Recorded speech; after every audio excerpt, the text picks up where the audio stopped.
All right. I think we are all pretty much good to go and ready. We'll get a little bit of gameplay in the background, and I want to say thank you all so much for joining me, and for everybody in my audience.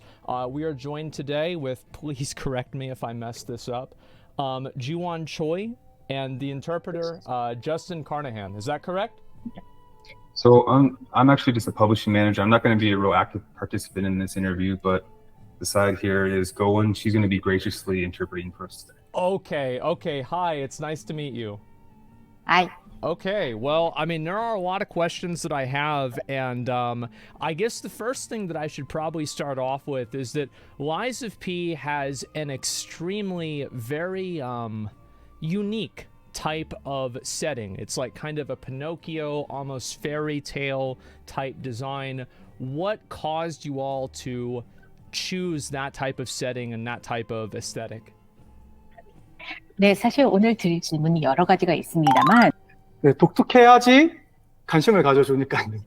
네, 독특해야지 관심을 가져줄 건이고, 그리고 또 익숙해야지 접근성이 좋잖아요. 접근성이 익숙하지만 독특해야지 쉽게 이해하고 오랫동안 관심을 가질 수 있는, 그게 p의거짓의 핵심 전략입니다. yes, right. As you have mentioned, you have to be unique in order to attract the interests of the players. But at the same time, it should be something familiar so that people can be very used to it and feel that it is very accessible.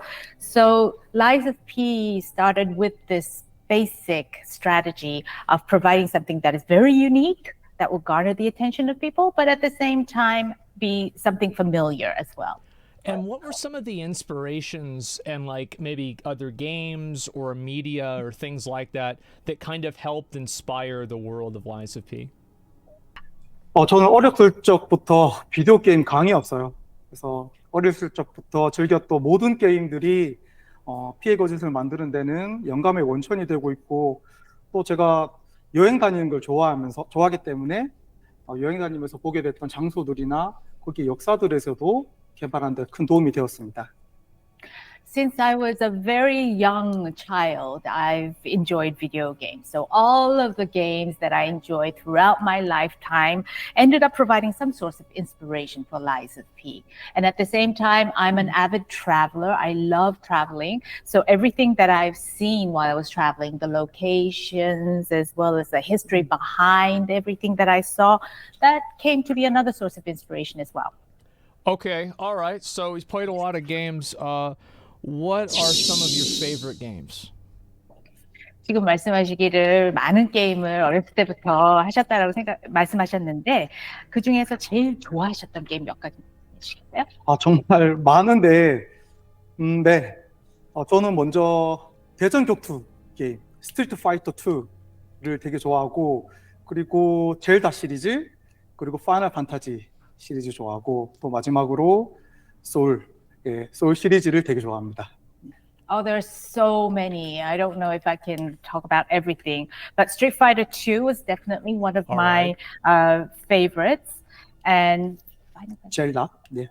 시리즈 오브 젤다, the series of Zelda, and Final Fantasy. 예, 파이널 판타지. As well as the Soul series.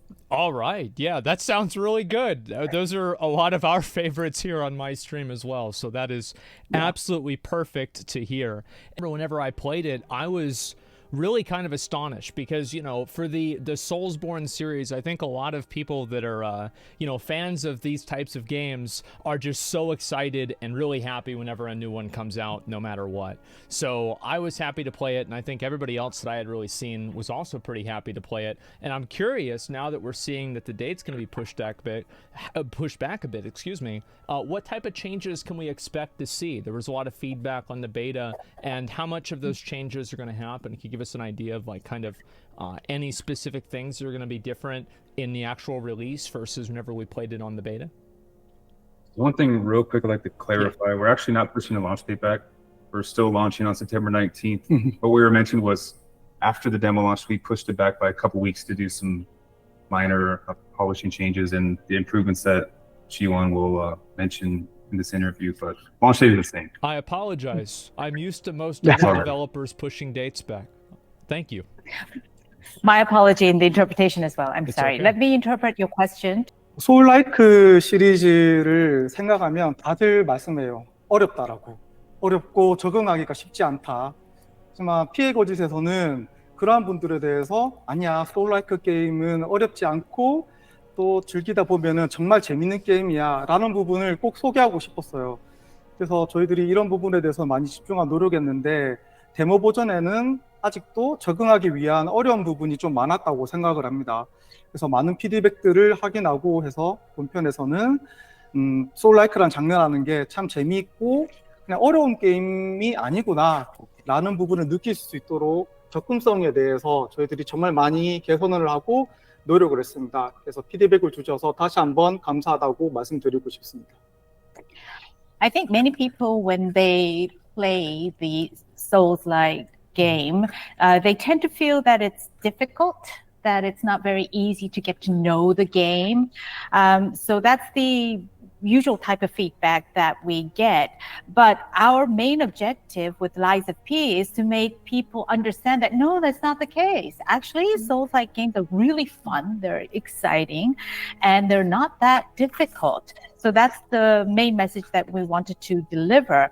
However, during the demo version play, I think many people still felt that challenging, that barrier.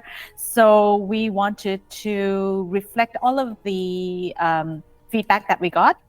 And in the final version, you'll be able to see that that has been resolved and that you will see that it's a fun and really challenging game, but at the same time, very exciting game. So once again, I'd like to mention thank you all who have given us feedback. It's been very much appreciated on that part. Oh, I mean, as somebody who did that, it was very, I enjoyed giving it. I enjoyed playing it. So, yeah, I mean, the pleasure is all mine. Actually really curious about the build diversity, right? Which is really what we're talking about here. And there are games like, for example, I'll use again Sekiro or Bloodborne that have a much more narrow frame of build diversity. And then you have something like Elden Ring or an MMO that you can do almost anything that you want. So I'm curious, like with Lies of P, are you going to be able to play a complete spellcaster sorcery build? Will you be able to run through the game with a gigantic two-handed greatsword like Guts from Berserk, right? What is the scope of builds that you can play in Lies of P? 네, 다양성을 느낄 수 있는 단적인 예가 이제 뭐 그런 거죠. 컨셉을 잡고 내가 엔딩 한번 봐야겠다. 뭐 예를 들어서 리저남을 사용하지 않고 무기만으로 끝까지 마지막 보스를 클리어한다든지 아니면 난 이번에 리저남을 통해서도 무기를 사용을 최소화하고 끝까지 엔딩을 볼래. 이러한 부분이 가능하게끔 만들도록 저희들이 노력을 많이 했어요. 그래서 다른 게임들 같은 경우에는 여러 가지 결국은 혼합해서 사용할 수밖에 없을 것 같긴 하지만 저희들은 아까 빌드의 한쪽으로만 해도 결코 크게 플레이어가 적응이 된다면 어려움을 느끼지 않고 극복할 수 있는 형태로 설계를 했습니다. An example of what that diversity can feel like would be, for example, depending on the concept that the player will choose. For example, if a player says, I want to go all the way to the ending by using just the weapons and not the Legion arm, or if you want to go the opposite direction, all of that is going to be made possible. And that's what we wanted to achieve from the beginning. So I'm sure that for other games as well in this genre, everything could be a combination. It's not very strictly whether it's narrow or whether it's wide. There will be a combination of this and that throughout. But whatever the direction the player chooses or whatever strategic concept they choose, going in that direction is going to be very accessible. It won't be too hard for them to adjust, and it will be just as fun. Okay, all right. Yeah, that makes sense for sure.